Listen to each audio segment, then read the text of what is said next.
all those records that do not have signatures, bearing in mind that if a record does not have a signature, that means it was not authentic, and we got a total of 85,626 records that do not have a signature.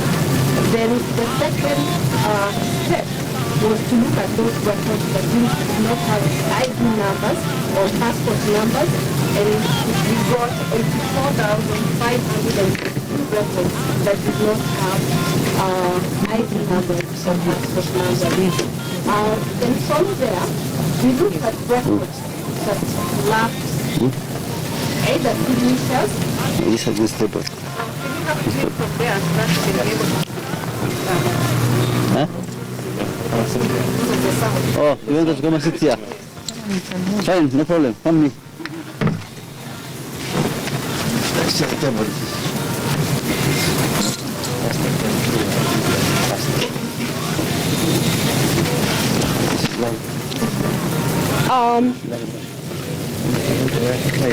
On the screen we have a summary of what is in the statement. The first column, we have the raw data that was captured from the Okoa Kenya 217 booklets, and we got a total of 1,633,577 raw data. Then that raw data was subjected to cleaning, where we looked at the records that did not have signatures, and that yielded a total of 85,647 records that had no signatures at all. The second step was to look at records that did not have ID numbers or passport numbers, bearing in mind that this is a requirement for registration as a voter, and 84 records, 542 were found to have no ID number or passport number. Then the third stage of the screening was looking at the records that may have lacked signatures or ID numbers or bore other marks, and those ones were only 15.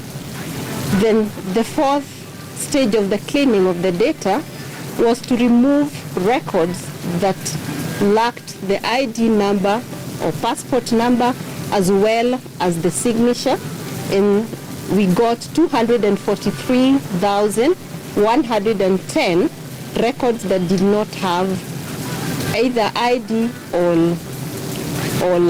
the supporting signature.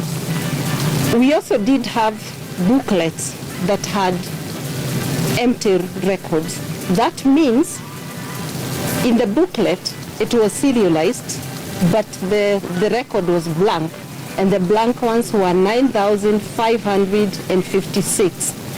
So out of that, after the cleaning process, we got a total of 1,210,707 as at the first stage of the cleaning.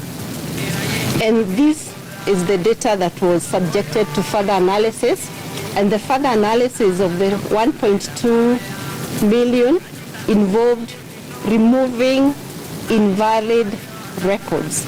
This meant that there are some records, yes, they may have had an appearance of an ID number or a passport number, but it was not consistent with the normal numbering of the ID. You find it's what was being referred to as having probably other characters, and that produced 1,205 records.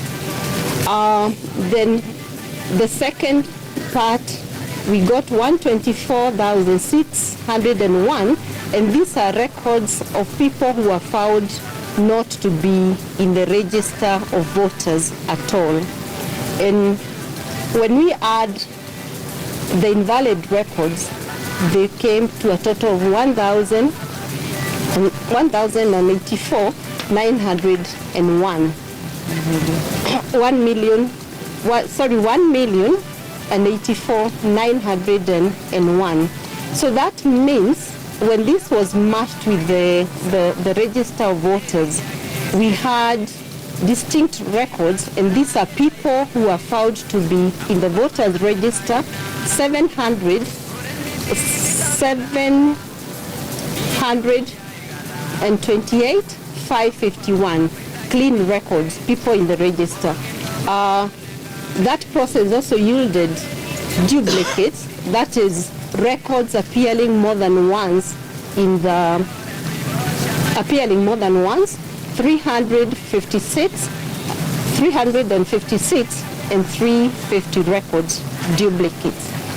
And because we did not want to give any chance of missing any record, the 356, 350 were taken to further analysis, and this analysis was done in order to remove records that had the same name, the same ID number, but appeared more than once. And a total of 110,529 records were found to be duplicated in the records.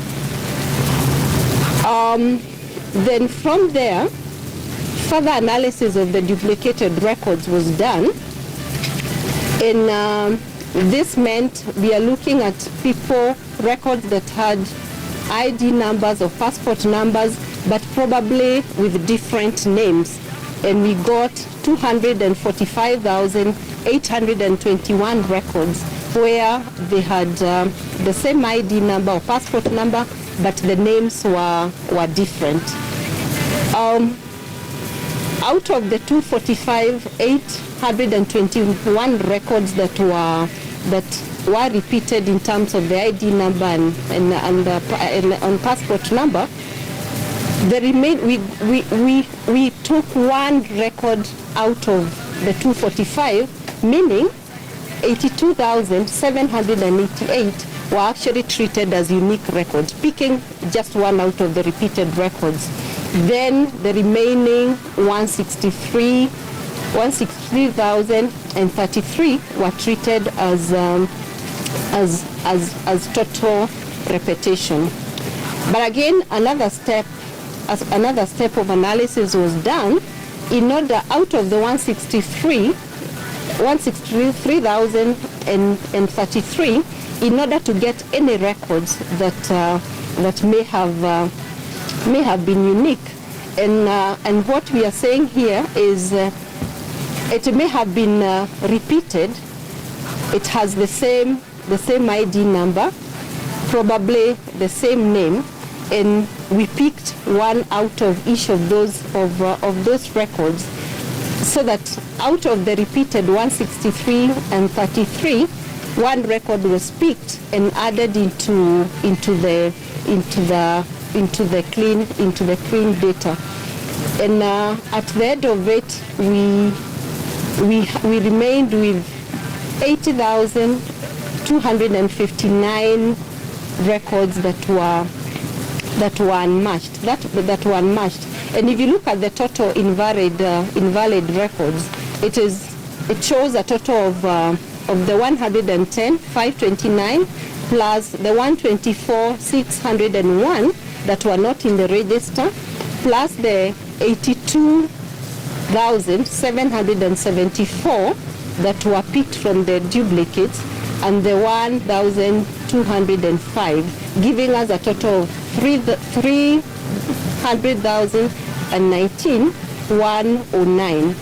And when we do that arithmetic, adding in the total valid records, we get the 728,551. Those were the first records that we got who are in the register, plus the 82,788 that we got in the first stage where we were removing the duplicates, and then the 80,259 that we picked one record from 163,033 records that were total duplicates. What this means is that every stage we did not lose anybody who was supposed to be genuinely